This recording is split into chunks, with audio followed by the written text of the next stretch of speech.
John King here on behalf of Kingdom MMA, speaking with a man that's due to fight next month at BAMMA 24 in Dublin, Mr. Bag and Tag Nathan Jones. A huge thanks for joining me, Nathan. I know you're very busy at the moment. How are you feeling right now? Yeah, thanks for having me. I feel really good.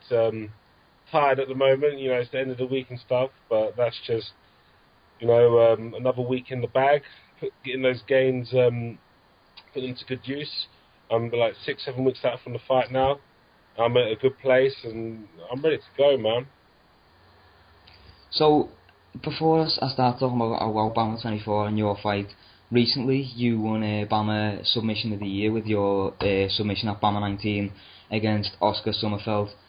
I've went back and looked at that submission on numerous occasions. It doesn't get any worse. It's still entertaining.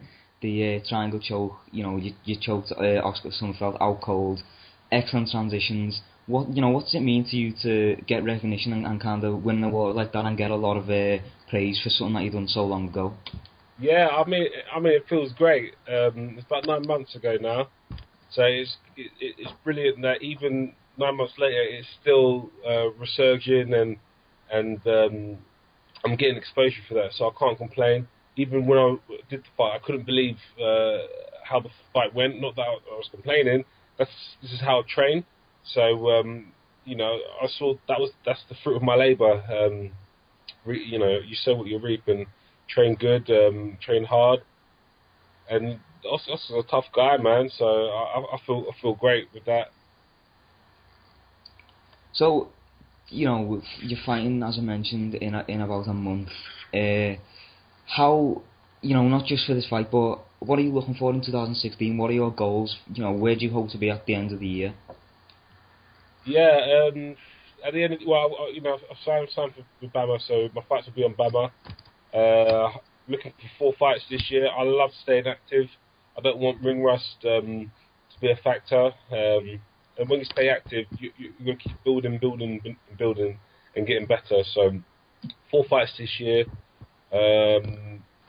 So I'll end up 13-4, which is not a bad record. And yeah, being the BAMMA champion, man. Yeah, I want that title shot. Obviously, looking for the title, as is every other fighter. What makes you believe, whether it's your training or your ability, why can you win the title when other fighters have not won the title? Why will you be the champion at the end of the year? Well, I believe I'll be the champion before the end of the year, but at the end of the year, I still have the belt. That's my mentality right there. What puts me ahead of other fighters is, I don't know, my will to win. I think not only do I have the skills to do it, but it's the mindset, and I think that's really important to believe in yourself to do it. I'm at a good point in my career for the start of this year. 5-fight winning streak, 3 regional titles, and I'm ready to go, man. You mentioned your winning streak. We'll talk about that now. So it was kind of a career resurgence for you in 2014. From April to August, you lost 3 in a row. You lost 2 by decision, and you obviously lost a submission. And now you're on a 5-fight win streak, 5 finishes, 4 submissions, and a TKO. What happened in your head or training? Where did the career resurgence come from? I actually like how you phrase that question, because all these other reporters out there, they always want to focus on my losses, but I like how you know what I mean?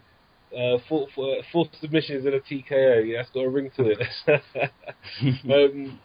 I don't know. I mean, in terms of I don't like the word, term of phrase, a comeback, but if you want to use that word, or a resurgence, whatever, I mean, it is what it is. It's about every fight you have, you up that level and you're up in the ante. And I think for me, the 2014 was about adjusting to that step up. And if you're winning every single fight, then you're not fighting in the right places. It's always about growing, jumping into that bigger bowlfish. So I don't know. I'm just training hard. I've got my mind right, and I'm looking to go to the next fight bigger and better. How much for you? Because a lot of casual MMA fans don't understand how much the mental side of the game plays a part. They just think if you're fit physically, you can win the fight. How much for you personally? How much does your mental state impact your ability to win and fight?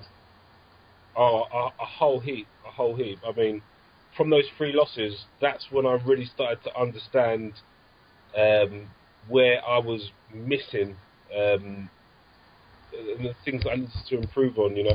The first loss where I lost by rear naked choke, my mind just wasn't there. I walked out into the Copper Box Arena, 6,000 capacity. I just looked up and I was like, whoa. There's the lights, there was the cameras, and there was a guy trying to take my head off standing right in front of me. You know what I mean? And then I realised I just froze. Yeah. It wasn't not taking anything away from my opponent. Alex, top guy, but I didn't get to perform.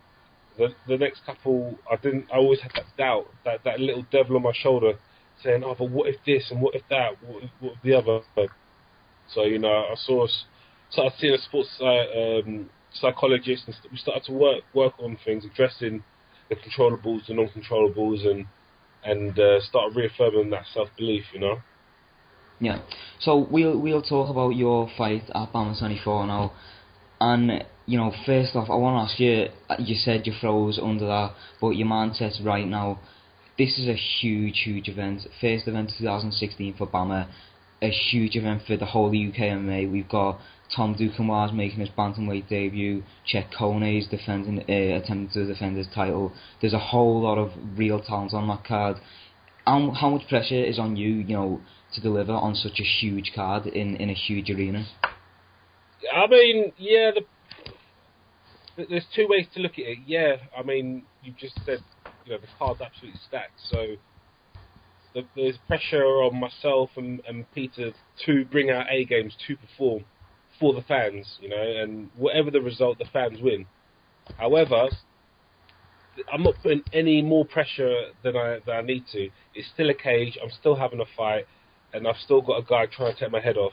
You know what I mean? So I'm staying true to myself and believing in my skill set, and that's it. Tunnel vision. It's just a fight now. So in that respect, there's no pressure other than I'm gonna perform. Well, what do you think about your opponent, Peter Queally? He's 7-2. What the first thing I noticed when I look at his record personally is he's had 7 wins and 7 decisions. He's never finished the fight and he's never been finished. What how do you think he's gonna come in? How do you think he's gonna beat you? And what do you think of him? Yeah, I mean, his fight name's the Showstopper. So according to his record, it's not quite there. However, you look at my fight name, Mr. Bag and Tag, and you look at my record, that's what I do. I bag and I tag. Similarly, he's never been stopped, but he's not stopped a fight. And in his professional career, and same with myself, I've stopped all my fights at the same time I've been stopped. So it's one for the fans, It's one for the fans to spend their hard-earned money to see the fight or to tune in, on the broadcasting shows. It's going to be a good fight. Like you said, there are big stakes up for grabs. I'm fighting away, and I'm fighting in this home crowd. It's quite high up on the main card. All I can say is we'll see who wants it more. I'm telling you right now, I want this, so I'm going to take it. I understand there's going to be a lot of pressure on both of you, but from my point of view as a journalist looking in, there's got to be a whole lot more pressure on Peter, because he's never fought for BAMMA. He's never fought on a card of this magnitude. He's in terms of event size, he's carved out to his death. His last fight was at Venator FC2, probably the biggest show that he's fought at, although he has fought at Cage Warriors a few times. Do you think, it's huge pressure, huge card? Do you think there's a chance he comes in and really hunts for the finish because he wants to prove a point in front of so many fans? Yeah, I mean, that wouldn't surprise me, but at the same time, looking at his past fights, it wouldn't surprise me if he just wants to just grind the win out. I'm not. Right now this fight's not about Peter. It's about me. It's about my skills, and I don't want to give too much away of how I'm going to fight. All I can say is I'm getting that W. And it should be exciting as usual. So I know it's hard for the fighters to look past their opponents, but let's say you beat Peter Queally, whatever way you want. Is there anybody in particular you want next, or anywhere you want to be next? Yeah, fighting for that belt. I mean, there's a lot of other fighters out there that are worthy of fighting for the belt. That have paid their dues for the belt.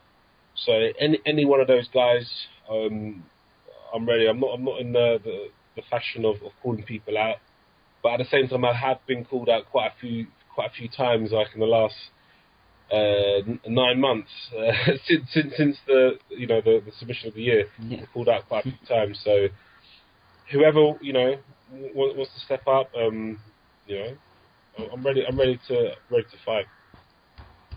So would you rather, if you had a choice, obviously it's not up to you, but would you rather win the title? Would you rather beat Peter Queally and then win the title straight away, or would you like to get a few more fights under your belt? Because at the moment you're 1-2 with BAMMA. Your last fight at BAMMA was BAMMA 19, I believe, and that was Oscar Sommerfeld. You won that, so you're 1-2 under promotion. Is there any sense that you want to kind of build up and then win the title, or would you just like to win the title straight away and then go from there? No, I'm fighting for that title. I want to fight for that title because I've got a 5-fight win streak and 3 regional belts. That's credentials alone. And according to Fight Matrix, over in the summer, I was put in the top 10. In the country. So those 3 regions alone, I think I'm ready. And also, Peter Queally's a tough dude, man. 7-2. So beating him, that's a 4th reason, surely. You know what I mean? So it is what it is. I'm not the matchmaker and whatnot. I'm just gonna do my thing, take care of my business, which is BAMMA 24, and let everything else take care of itself. So we spoke about 2014, 2015, you won 3 in a row, 3 finishes. Obviously that was part of the 5-fight win streak.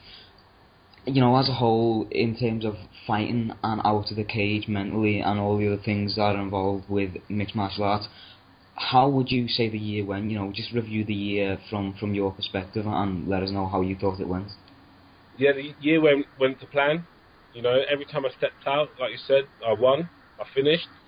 Not only that, I was able to live my life because us fighters have all got lives. We've got bills to pay, and unfortunately, MMA in this country is not like boxing, where there's more money rolling through. So I've had to work, I've had to study, finish my masters. I've had time to do my fights, do what I need to do, spend time with my family, pay my bills, and get better as a fighter. So I'm ready this year to demonstrate to the whole community that I'm a better fighter.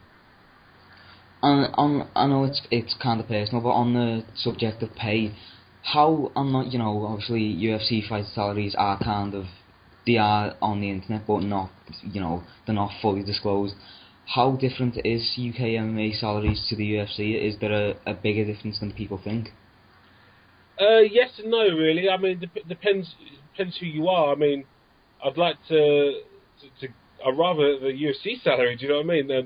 This this level is not paying the bills, but no one that I know at least I can only really speak from my own experience, but no one I know is in the fight game for the money. We all do it for the love of the sport because we love to compete and we love to become better better athletes, better martial artists, and I think that's what it's about. It's not about the money. It's about being the best you can be and competing. Obviously the pay is obviously it's going to be different. Have you had any trouble, with, because it happens quite a lot in UK MMA. A lot of stories have come out of various different promotions not paying fighters. Have you had any trouble like that where you've fought and you haven't been paid, or you've been underpaid by any promotions? No. BAMMA sticks to their word. Fight games are business at the end of the day, so that's why contracts are in place and both parties follow the contract. My management, Elite MMA Agency, they handle that side for me, and best manager I could ask for, really. So I'm enjoying life right now. I'm ready. I just want to fight. You know what I mean? Yeah. So, do you know, a lot of your UKMA fighters are part-time fighters and part-time workers. Do you not have a job on the side, or are you a full-time fighter? Yeah, no, I've got a couple of jobs actually, but I've got about 3 jobs, and being able to train. But I'm training with the full-time fighters. Pretty much, my training is full-time. I've got to cram everything else in. I'm a youth work in the day. And I train to fight bad guys at night. So yeah, work in the youth club, work in the gym. Got clients teaching classes as well. And at the same time, I run my own community interest company called In the Bag, which mixes both my skills with my passion, which is youth work and martial arts, in together, and try to spread the reach of MMA. How hard does that make it to actually train full time? Because when you're actually in fight camp, obviously when you haven't got a fight scheduled, I imagine you're still training, but not as hard as you would in fight camp. How hard is it, coming down to the last few weeks and the last week of fight camp?